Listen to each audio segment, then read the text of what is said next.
BBC Sounds. Music, radio, podcasts. Are you afraid of what could happen to you? Of course, but girls' education worth to take any risk to do that. It's mid-morning in Kabul and I'm outside a girls' primary school. They're just starting to head home for the day. Some stopping off to buy ice creams. Younger girls have been allowed back to school by the Taliban, but older ones in nearly all of Afghanistan haven't been.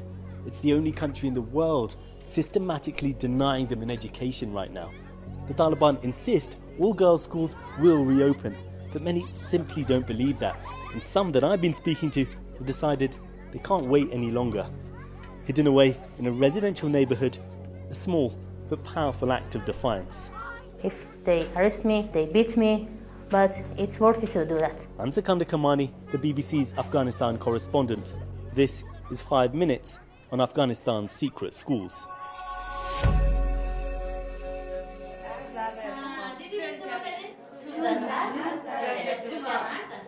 I'm in the basement of a residential building in a quiet part of Kabul. A class of 10, mainly teenage girls, is underway. It's a secret school, so we've had to be careful that no one notices us as we come in. Here, and in most of the country, the Taliban haven't allowed older girls back to school. But they've done an impressive job here. The small classroom has its own neat, bright blue and white desks for the girls to sit at, and a whiteboard for the single teacher in charge. Today's lesson, trigonometry.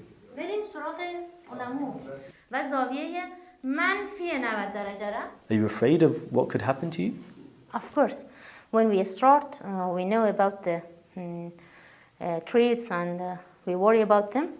But girls' education worth to take any risk to do that. Even if it means you getting arrested by the Taliban? We do our best to we do this secretly, but if they arrest me, they beat me, but it's worth it to do that. It's worth it? Of course, it's worth it.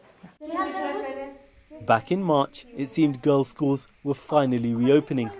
But at the last minute, the Taliban leadership overruled the decision. For the students here, the pain is still raw. On the day we went to school, they told us it's not clear if girls will be allowed or not. Perhaps they will, later on.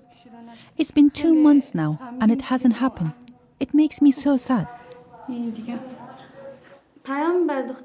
My message to all the girls of Afghanistan is be brave. If you are brave, no one can stop you. I'm outside a girls' primary school in the centre of Kabul. The pupils are heading home, smiling, crowding round to buy ice creams. Younger girls have been allowed back to class, but it's still not clear when or if older girls will be. The Taliban say they need to create the correct Islamic environment first.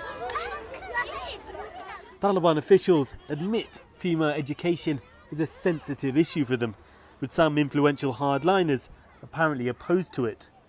But in private, others within the group have expressed their disappointment at the decision not to allow all girls' schools to reopen. A number of religious scholars linked to the Taliban have even been making public declarations in support of the right of girls to learn. Sheikh Rahimullah Haqqani is an Afghan cleric well respected by the Taliban, based in Pakistan. On a recent trip to Kabul, he met senior figures in the group. Scrolling through his phone, reading out a fatwa or religious decree he's issued, he's careful not to criticize the continued closure of girls' schools, but says Islamically they can and should be educated. There is no justification in Sharia to say female education is not allowed. No justification at all.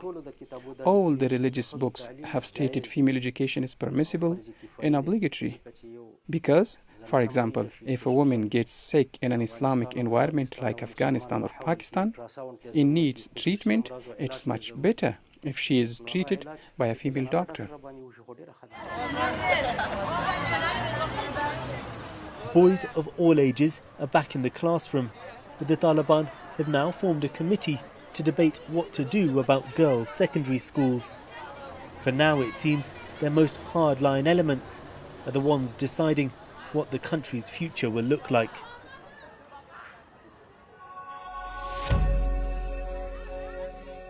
Thanks for listening. For more episodes from 5 Minutes On, you can subscribe to the podcast on BBC Sounds.